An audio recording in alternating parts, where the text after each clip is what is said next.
आज हम समझने वाले हैं आपका chapter glimpse of India by Lucio Rodriguez, chapter number 5। तो ये चैप्टर नंबर 5 है आपका ग्लिम्प्स ऑफ इंडिया। ठीक है, तो बेसिकली जो आपका चैप्टर है ना, इसमें क्या है, 3 पार्ट्स दिए गए हैं। ठीक है, तो जो आपका फर्स्ट पार्ट जो अभी हम समझने वाले हैं एट प्रेजेंट, तो वो उसका क्या नाम है, अ बेकर फ्रॉम गोवा। ठीक है, और उसके चैप्टर के उस जो टेल है उसके ये ऑथर हैं लूसियो रॉड्रिगेज। ठीक है, तो यहाँ पे हमें बताया जाएगा, आप सोचेंगे कि ऐसा नेम क्यों दिया गया है अ बेकर फ्रॉम गोवा। ठीक है, लेकिन ये जो कुछ झलक है इंडिया की, कुछ ऐसे इंपॉर्टेंट पार्ट हैं, कुछ ऐसे ट्रेडिशंस हैं जो हाईलाइट करते हैं, ठीक है, उन पर्टिकुलर जगह को। ठीक है, तो वो हमें बताया गया है इस हमारे चैप्टर में। ठीक है, तो कुछ ऐसे सिलेक्टिव से पार्ट लिए गए हैं 3 कि यहाँ पे क्या फेमस है, यहाँ पे क्या फेमस है, ये जगह किसके लिए फेमस है, तो उन्हीं के बारे में बताया गया है। तो फर्स्ट क्या है, अ बेकर फ्रॉम गोवा। तो गोवा में बेकर क्यों फेमस थे, ठीक है, ऐसा क्यों बोला गया है, ऐसा क्यों मानते हैं लोग।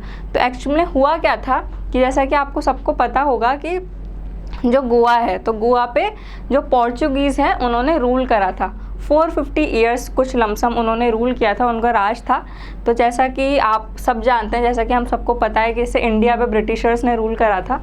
तो ऐसा नहीं है कि हम पे केवल नेगेटिव ही इम्पैक्ट पड़ा है, काफ़ी कुछ ऐसी चीज़ें भी होती है कि इतने सालों तक उन्होंने रूल करा ना, तो कुछ अपनी वो कल्चर, कुछ अपने कस्टम्स छोड़ गए, कुछ ऐसी उनकी जो चीज़ें वो करते थे, ठीक है, उनसे हमने बहुत कुछ चीज़ें अडेप्ट करी है, हमने भी बहुत कुछ सीखा है। तो सेम वैसे ही जो पोर्चुगीज़ लोग थे, उनको क्या पसंद था, बहुत ज़्यादा ब्रेड के वो फॉन्ट थे, काफ़ी ज़्यादा उनको ब्रेड पसंद थी।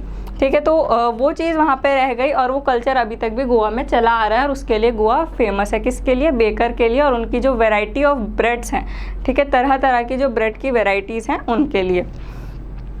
तो इस चैप्टर में आगे यही बताएंगे हमें ऑथर अपने चाइल्डहुड के बारे में कि जब वो बेकर आता था, ठीक है, गांव में, विलेज में, तो कितनी खुशी उनको होती थी, कितना जॉयस वो फील करते थे। ठीक है, और किस तरह से जो बेकर्स होते थे वो उनको ग्रीट करते थे, किसको, फैमिली वुमेन को ग्रीट करते थे, और कैसे कैसे उनका जो प्रोफेशन था वो आगे बढ़ा, उनका जो फैमिली प्रोफेशन है ये आगे बढ़ा, और कितने ज़्यादा मतलब इम्पोर्टेंस रखते थे वो उस विलेज में, उस सोसाइटी में। ठीक है, कहाँ पे, गॉन सोसाइटी में जो बेकर्स थे उनकी इम्पोर्टेंस थी, किसको लेके, उनकी ब्रेड को लेके। तो आगे वो ये भी बताएंगे कि भले ही जो बेकर्स हैं, ठीक है, सॉरी, जो ब्रेड खाने वाले लोग हैं, ठीक है, इससे क्या मतलब है पोर्चुगीज़ का, कि भले से वो चले गए हों, लेकिन अभी तक भी क्या रह गया है, जो बेकर है और उनकी जो भट्टी है जिसमें वो ब्रेड बनाते हैं वो रह चुकी है।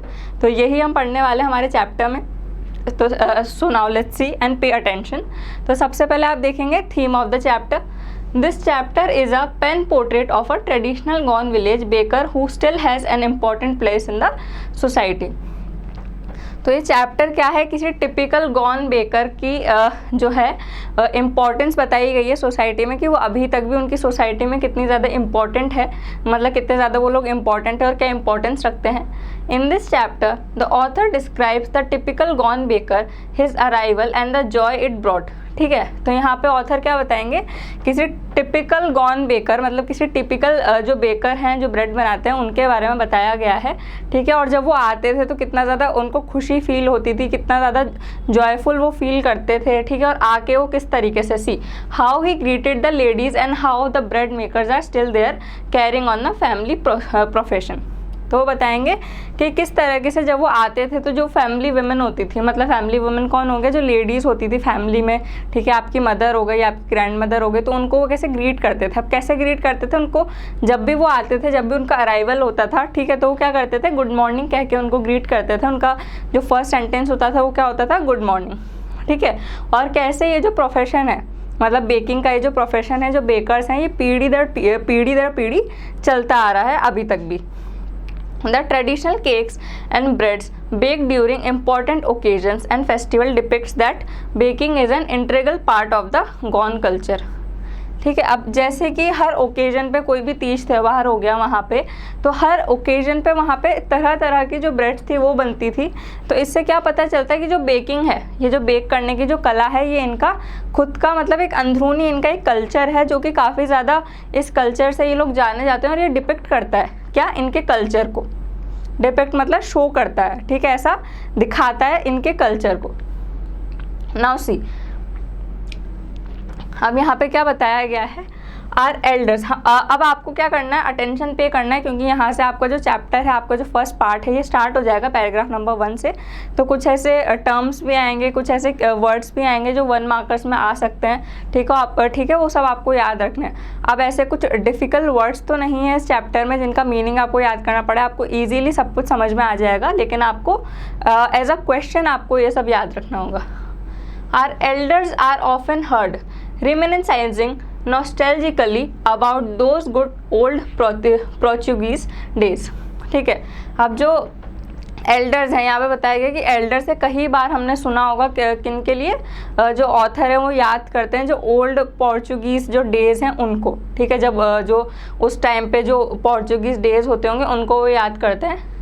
रीमिनिसाइजिंग नॉस्टैल्जिकली का क्या मतलब है, फॉन्डली, मतलब नॉस्टैल्जिया का मतलब क्या है, जब आपको आपका पास्ट का कुछ याद आ जाए, आपको कुछ ऐसी मेमोरी को याद आ जाए, उसको आपको बोलते हैं नॉस्टैल्जिया। एंड रीमिनिसाइजिंग नॉस्टैल्जिकली का मतलब क्या होता है, fondly reminding of old days या फिर पास्ट डेट, कि बैठ के और एकदम से कहते हैं ना कि पुरानी यादें ताज़ा हो गई, उसको कहा गया है कि यहाँ पे रीमिनिसाइजिंग द नॉस्टैल्जिकली। तो इसका यहाँ पे आप मीनिंग ले लीजिए, ठीक है, fondly reminding of old days. तो जो ऑथर हैं उनको काफ़ी ज़्यादा जो अपने पुराने बचपन के जो दिन हैं वो कैसे याद आ जाते हैं, जो पोर्चुगीज़ जो डेज़ हैं वो कैसे याद आते हैं। The Portuguese and their famous loaves of bread, जो पोर्चुगीज़ थे और उनके जो फेमस लोव्स ऑफ ब्रेड मतलब जो ब्रेड के डोज थे और जो ब्रेड थी वो कैसे उनके लिए फेमस थे, ठीक है। Those eaters of loaves might have vanished but the makers are still there. तो यहाँ पे क्या, वैनिश का क्या मतलब है, गायब होना, ठीक है, कोई चीज़ डिसअपियर होना या फिर गायब होना आप कह सकते हैं, ठीक है। वैनिश का क्या मीनिंग हो गया, गायब होना, गायब होना या फिर डिसअपियर होना। तो यहाँ पे हमारे ऑथर क्या बताते हैं हमें कि जो भले से ही जो ब्रेड को खाने वाले जो लोग हैं, जो पोर्चुगीज़ हैं, यहाँ पे उनसे क्या मतलब है कि those eaters of loaves might have vanished, ठीक है, but the makers are still there. तो भले से ही जो पोर्चुगीज़ हैं वो बताते हैं कि जो पोर्चुगीज़ हैं जो ब्रेड खाते थे वो भले से ही चले गए हों, वो भले से ही गायब हो गए हों, लेकिन जो बनाते हैं, जो बेकर्स हैं, वो अभी तक भी यहाँ पे हैं।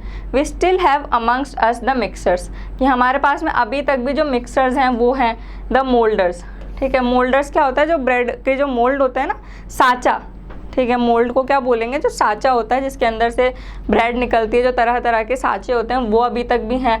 And those who bake the loaves, और वो जो ब्रेड को बेक करते थे, ठीक है, उनको जो बनाते थे, वो ये सारी चीज़ें अभी तक भी हैं। भले से जो खाने वाले लोग हैं जो पोर्चुगीज़ हैं वो वैनिश हो चुके हों, लेकिन जो बनाते हैं, जो मिक्सर्स हैं, मोल्डर्स हैं, बेक के जो लोव्स होते हैं उनको जो बेक किया जाता है, जो उसके ब्रेड के लोव्स होते हैं वो अभी तक भी हैं, ठीक है। तो मतलब बेसिकली जो बेकर हैं वो अभी तक भी हैं। दोज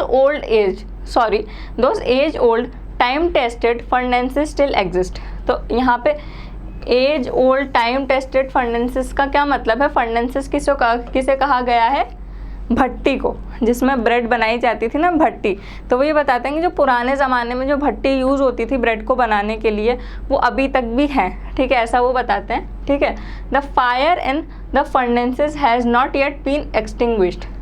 एक्सटिंग्विश का क्या मतलब होता है, जो आग होती है ना उसको बुझ जाना, उसको क्या कहते हैं, एक्सटिंग्विश्ड, ठीक है, फायर टू एंड, ठीक है।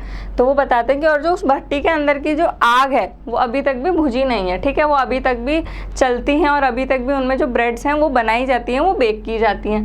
The third and jingle of the traditional bakers bamboo, ठीक है। अब द थर्ड एंड जिंगल क्या बताया गया है, जो थर्ड एंड जिंगल है, तो ऐसा बताया कि जो बेकर्स होते थे तो जब वो आते थे ना तो एक उनका स्पेशल बैम्बू होता था और उसके ऊपर जो टोकरी होती थी वो होती थी, तो जब वो आते थे तो एक झनझन की साउंड आती थी, ठीक है, जिससे पता लग जाता था सबको कि जो बेकर हैं वो आए हैं, ठीक है। तो इसको बताया गया कि जो थर्ड और जिंगल साउंड होती थी ट्रेडिशनल बेकर्स के बैम्बू की, वो अभी तक भी है, ठीक है। Heralding his arrival in the morning. Heralding का क्या मतलब है, अनाउंसिंग, किसी चीज़ को अनाउंस करना या कोई ऐलान करना।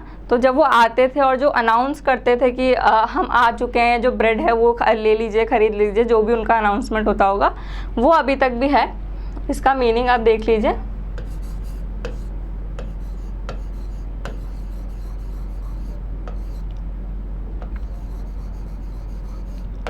जो अनाउंसमेंट था किसका, बेकर्स का, वो अभी तक भी है, ठीक है। His arrival in the morning can still be heard in some places, ठीक है। जो बेकर्स के आने का जो ऐलान होता था सुबह के टाइम पे, वो अभी तक भी कई जगहों पे सुनाई पड़ता है, अभी तक भी सुनाई दे जा सकता है, ठीक है। Maybe the father is not alive but the son still carries on the family profession. तो यहाँ पे बताया गया, जैसा कि मैंने बताया कि जो बेकिंग का जो प्रोफेशन है, जो फैमिली प्रोफेशन है, ये पीढ़ी दर पीढ़ी चलता जा रहा है, जो बढ़ता जा रहा है वहाँ पे। तो यहाँ पे बताया गया कि भले से जो फादर हैं वो अभी जीवित नहीं हो, वो अभी प्रेजेंट नहीं हो, लेकिन जो उनका बेटा है वो अभी भी आगे बढ़ा रहा है किसको, इस फैमिली प्रोफेशन को। किसके प्रोफेशन को, जो बेकिंग का जो प्रोफेशन है उसको। These bakers are even today known as pader in Goa. तो आज के टाइम में जो गोवा में जो बेकर्स हैं उनको किस नाम से बुलाया जाता है, पैडर के नाम से, ठीक है, पैडर के नाम से। तो ये आपका जो है 1 मार्क क्वेश्चन एज अ पूछा जा सकता है कि जो बेकर्स हैं गोवा उनको किस नेम से बुलाया जा सकता है, what are they called in today's time in Goa. तो आपको पूछा जा सकता है, तो आप बता सकते हैं क्या, कि पैडर। तो आपको ये याद रखना है कि पैडर के नेम से उनको आज गोवा में जाना जाता है, किनको, बेकर्स को। See now, during our childhood in Goa, the baker used to be a friend, companion and guide. तो ऑथर बताते हैं कि जो हमारे चाइल्डहुड का टाइम था, जो हमारा बचपन का टाइम था, तो ये जो बेकर्स होते थे ये हमारे फ्रेंड होते थे, मतलब ये हमारे दोस्त भी होते थे। कंपेनियन मतलब हमारे साथी भी होते थे, और हमारे गाइड भी होते थे, ठीक है, हमें गाइड भी करते थे। He used to come at least twice a day. और यहाँ पे क्या बताया कि कम से कम 2 बार वो आते थे दिन में। Once when he set out in the morning on his selling round, and then again when he returned after emptying his huge basket, the jingling thud of his bamboo. अब वो बताते हैं कि जब वो आते थे अपनी बास्केट को एक टाइम, तो तब जब वो अपनी पूरी बास्केट भर के आया करते थे, ठीक है। और जब उनकी बास्केट खाली हो जाती थी और जो उनका इवनिंग में वापस जाने का टाइम रहता था ना, रिटर्न होने का, वो वाले टाइम। और क्या आती थी, जो बैम्बू की, जो मैंने बताया ना, जो उनका स्पेशल बैम्बू होता था जिस पे वो उस बास्केट को कैरी करते थे, तो जो उसका बैम्बू था उसकी जिंगलिंग साउंड आती थी। कैसी साउंड आती थी, जिंगलिंग साउंड आती थी। Third of his bamboo woke us up from sleep and we ran to meet and greet him, ठीक है। हम नींद से उठ के बिल्कुल उनसे, मतलब वेट ना किए हुए, जल्दी से नींद से उठ के और काफ़ी एक्साइटेड होके उनसे मिलने चल जाते थे, ठीक है, उनको ग्रीट करने चल जाते थे, उनका स्वागत करने चल जाते थे। Why was it so, was it for the love of the loaf. तो यहाँ पे क्या बताया गया है कि उनसे पूछा जाता है ऑथर से कि मतलब ऐसा किस लिए, क्या ये तुम्हारा प्यार था किसके लिए, ब्रेड के लिए। तो वो क्या बोलते हैं, नॉट एट ऑल, ठीक है, ऐसा नहीं था। The loaves were bought by some पेस्काइन और बेस्टाइन। अब ये पेस्काइन और बेस्टाइन क्या कहा गया है, पेस्टाइन और बेस्काइन बोला गया है वहाँ की मेड को, जो हाउस सर्वेंट्स होते हैं या मेड। तो जैसे हम चपाती के साथ में सब्ज़ी खाते हैं ना, तो वैसे वहाँ पे ऐसा होता होगा कि वो सब्ज़ी के साथ में जो लोफ होता था ब्रेड का, वो खाते होंगे। तो बताया गया है, उनसे जब पूछा गया कि क्या आप ऐसा कुछ करते थे, तो ये किसके लिए करते थे, आप उस ब्रेड के लिए करते थे। तो बताते थे कि जो ब्रेड के लोफ होते थे वो तो पेस्काइन और बेस्टाइन ले जाती थी। कौन ले जाती थी, जो मेड्स होती थी या सर्वेंट्स होते थे वो ले जाते थे। अब वो बताएंगे कि उनको क्या चीज़ पसंद थी और वो इतना वेट और इतनी एक्साइटमेंट किसके लिए शो करते थे। The maid servant of the house, ठीक है, कौन, maid servant of the house ले जाती थी। What we longed for were those bread bangles which we chose carefully. Long का क्या मतलब है, किसी चीज़ को बहुत ज़्यादा याद करना, ठीक है, किसी चीज़ को बहुत ज़्यादा याद करना या पसंद करना, ठीक है। So for were those bread bangles, तो किसको याद करते थे, वो कोई स्वीट ब्रेड होती होगी, ब्रेड के ऐसे गोल गोल से ऐसे, ठीक है, ऐसे होते होंगे वो, उनको क्या बोला गया है, ब्रेड बैंगल्स बोला गया है। तो वो उस चीज़ को बहुत ज़्यादा याद करते थे, ठीक है, उस वाली ब्रेड को वो बहुत ज़्यादा याद करते थे, किसको, ब्रेड बैंगल्स को। तो ये भी एज अ 1 मार्क क्वेश्चन आ सकता है। विच वी चूज़ केयरफुली, ठीक है, जिसको हम चूज़ करते थे काफ़ी केयरफुली, ठीक है, उनको वो बहुत पसंद था और उसके लिए वो इतना वेट करते थे और सुबह काफ़ी एक्साइटमेंट में उठ के जाते थे उनको लेने के लिए, किनको, ब्रेड बैंगल्स को। Sometimes it was sweet bread of special make, ठीक है। और कुछ टाइम क्या थी, वो स्वीट जो थी ब्रेड थी। क्या बताया गया, जैसा कि मैंने बताया कोई स्वीट ब्रेड बोला गया है उसको, किसको, ब्रेड बैंगल्स को, कि एक तरीके की ब्रेड बताई गई है, स्वीट होती थी, ये खाने में टेस्टी होती थी और बच्चों को काफ़ी पसंद थी और इनको क्या बोला जाता था, ब्रेड बैंगल्स बोला जाता था। The baker made his musical entry on the scene with the झंग-झंग sound of his specially made bamboos staff. तो यहाँ पे क्या बताया गया है कि जब बेकर आता था तो जो किसके साथ में अराइवल होता था उनका, किसके साथ में आते थे वो, सुबह सुबह झंग-झंग की साउंड होती थी, किसकी, ऐसी झंग-झंग साउंड होती थी। और किसकी साउंड होती थी, उनका जो स्पेशली मेड बैम्बू का जो स्टाफ होता था ना, जो बैम्बू, मैंने जैसा कि आपको पता है जो बैम्बू थी उसमें से वो आवाज़ आती थी, तो किसकी साउंड के साथ में आते थे, झंग-झंग की साउंड के साथ में आते थे। One hand supported the basket on his head and the other bang the bamboo on the ground, ठीक है। अब एक हाथ से तो वो अपनी जो बास्केट उनके ऊपर रखी होती थी उसको सपोर्ट करते थे और एक हाथ से अपने जो बैम्बू है उसको पकड़े रखते थे, ठीक है। He would greet the lady of the house with good morning, जैसा कि मैंने बताया कि वो सुबह सुबह आके सबसे पहले जो फैमिली की जो वुमेन होती थी, लेडी होती थी, उनको ग्रीट करते थे, क्या बोल के, गुड मॉर्निंग बोल के। And then place his basket on the vertical bamboo, और जो अपनी बास्केट है उसको वर्टिकली बैम्बू के ऊपर प्लेस कर देते थे, रख देते थे। अब बच्चों का क्या होता था, बच्चे वहाँ तक पहुँच नहीं पाते थे। अब क्या बताया गया है, we kids would be pushed aside with a mild rebuke and the loaves would be delivered to the servant, ठीक है। हम रिब्यूक से क्या मतलब है कि धक्का मुक्की में या हल्के से इससे बच्चों को क्या कर दिया जाता था, साइड कर दिया जाता था, और जो सर्वेंट्स होते थे वो ब्रेड के जो लोव्स होते थे उनको ले जाते थे, ऐसा बताया है, ठीक है। would be delivered to the servant but we would not give up, ठीक है। we would climb a bench or the parapet and peep into the basket। अब वो बताते थे कि हम तब भी नहीं मानते थे, हम क्या करते थे कि हम बैम्बू पे चढ़ के, हम चेयर पे चढ़ के, किसी भी पारपेट पे, किसी भी चीज़ पे चढ़ के क्या करते थे, कोशिश करते थे कि हमारे हाथ में कुछ ना कुछ ब्रेड या ऐसा कुछ लग जाए। तो वो अपनी शरारत यहाँ पे बता रहे हैं कि ब्रेड के लिए कितना वो करते थे कि बस हमें ब्रेड मिल जाए, उनके जो उन्होंने बताया ना ब्रेड बैंगल्स, उनको वो मिल जाए। I can still recall the typical fragrance of those loaves, ठीक है। मैं अभी तक भी जो टिपिकल फ्रेग्रेंस है, मतलब जो जानी मानी सी जो फ्रेग्रेंस है ना, जो खुशबू आती थी उन लोव्स में ब्रेड के, वो अभी तक भी उसको याद कर सकते हैं। Loaves for the elders and the bangles for the children. Loaves किसके लिए रहते थे, एल्डर्स के लिए, मतलब बड़े लोगों के लिए रहते थे, और चिल्ड्रन के लिए क्या रहते थे, ब्रेड बैंगल्स रहते थे। Then we did not even care to brush our teeth और वॉश आवर माउथ, ठीक है, प्रॉपरली। वो बताते हैं कि हमें अपना किस चीज़ की सुध नहीं रहती थी, हमें अपना मुंह धोने की या ब्रश करने की भी सुध नहीं रहती थी। हमें बस सुबह सुबह उठ के जो पहली चीज़ क्या याद आती थी, ब्रेड को खाना है, हमें ब्रेड बैंगल्स चाहिए, उनको वो याद आता था, ठीक है। And why should we, who would take the trouble of plucking the mango leaf for the toothbrush. अब वो यहाँ पे क्या बताते हैं, एक उन्होंने ऐसा सार्केज़म दिया है, सार्केस्टिक से वो दिया हमें स्टेटमेंट कि कौन इतनी मेहनत करेगा कि जाके अपने लिए टूथब्रश बनाए, किसका, मैंगो लीफ का। तो वहाँ पे आपको एक चीज़ पता लगती है कि जो मैंगो की लीफ होती है उसको फोल्ड करके, उसके बीच की स्टेम निकाल के उसको फोल्ड करके उससे वो लोग टूथब्रश बनाते थे। तो वो ये कहते हैं कि जैसा कि उन्होंने बताया कि हमें मुंह धोने का या ब्रश करने का भी हमें कुछ ध्यान नहीं रहता था और हमें बस ब्रेड बैंगल्स दिखते थे। तो यहाँ पे वो यही चीज़ बताते हैं कि कौन इतनी मेहनत करेगा कि जाके जो मैंगो की लीव्स हैं, ठीक है, उनको तोड़ेगा और उनसे टूथब्रश बनाएगा। तो कोई ज़रूरी नहीं है, हम तो बस ब्रेड के लिए जाएंगे, ब्रेड के लिए एक्साइटेड रहेंगे, हमें बस ब्रेड बैंगल्स मिल जाए, ठीक है। And why was it necessary at all, और वो ज़रूरी भी क्यों था, ठीक है। ब्रेड जो मैंगो की जो लीव थी, ठीक है, उनका टूथब्रश बनाना और डेली ब्रश करना ज़रूरी भी क्यों था। The tiger never brush his teeth, ठीक है। जो टाइगर होता है क्या वो भी खाने से पहले अपने जो टीथ है उनको ब्रश करता है, ऐसा कौन बोलते हैं, ऑथर बोलते हैं, ठीक है, कि जो टाइगर होता है वो भी कौन सा अपने टीथ को ब्रश करता है कुछ भी खाने से पहले, ठीक है।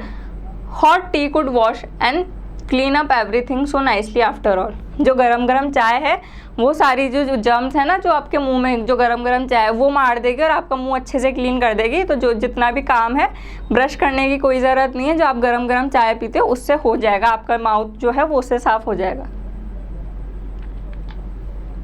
सी now, marriage gifts are meaningless without the sweet bread known as the ball.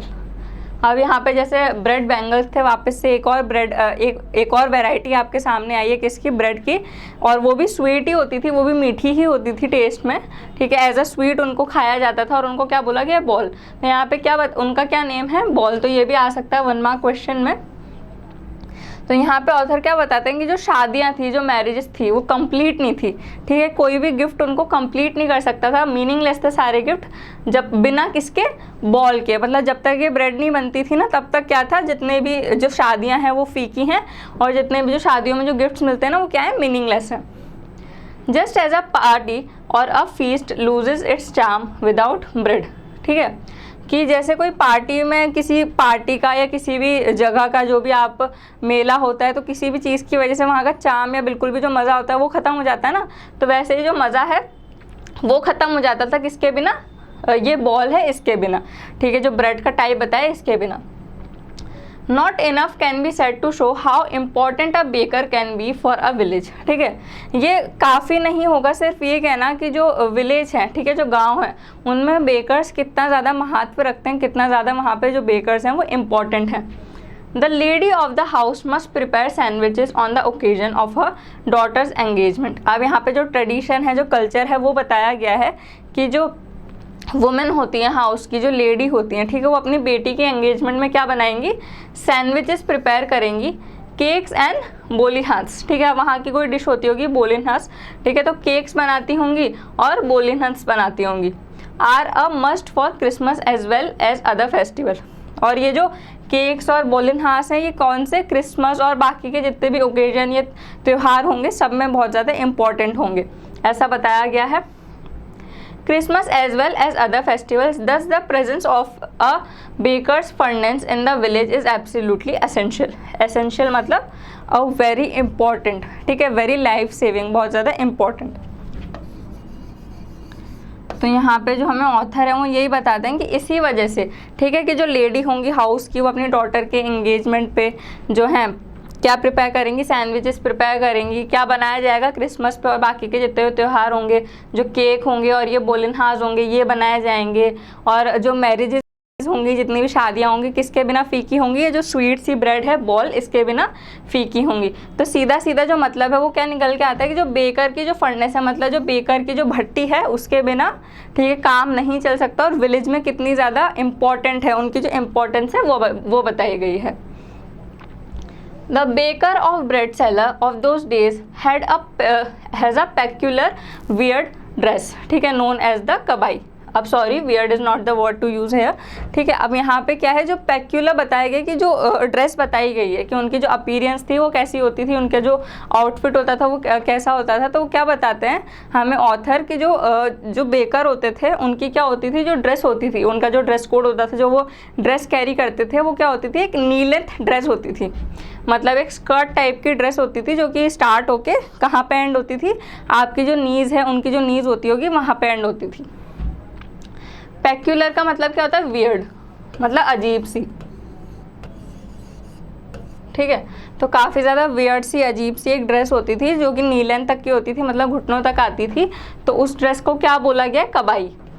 तो जो ब्रेड बेकर की जो ड्रेस बताई गई है उस टाइम पे वो क्या बताई गई है कि कबाई पहनते थे, वो एक ड्रेस जो कि नी लेंथ तक की, घुटनों तक की आती थी। It was single piece long frock reaching down the knees. कहाँ तक, देखो मैंने जैसा कि बताया, सिंगल पीस लॉन्ग फ्रॉक होती थी जो कि कहाँ तक आती थी, नीज तक आती थी, घुटने तक आती थी।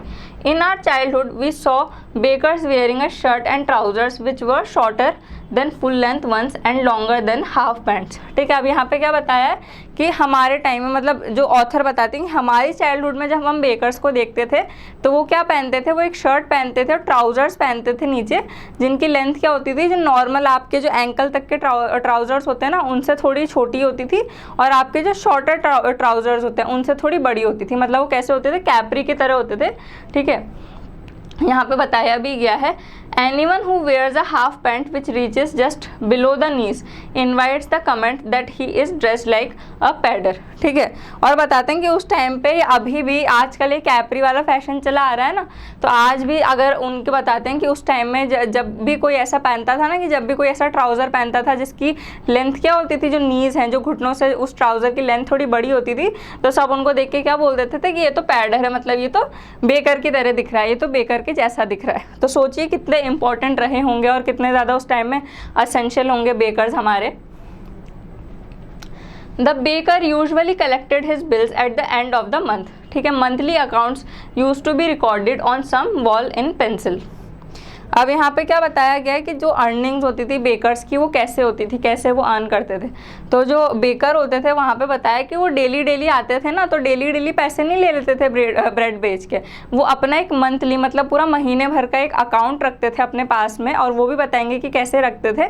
जैसे आपके घर में, आप सबके घर में, हम सबके घर में न्यूज़पेपर आता है ना, तो एक बार में जो न्यूज़पेपर वाले अंकल होते हैं मंथ के एंड में या फिर जब भी उनकी डेट होती है तो वो पैसे लेने आते हैं। तो वैसे मंथ के एंड में जो बेकर्स होते थे वो अपने पैसे कलेक्ट करने आते थे।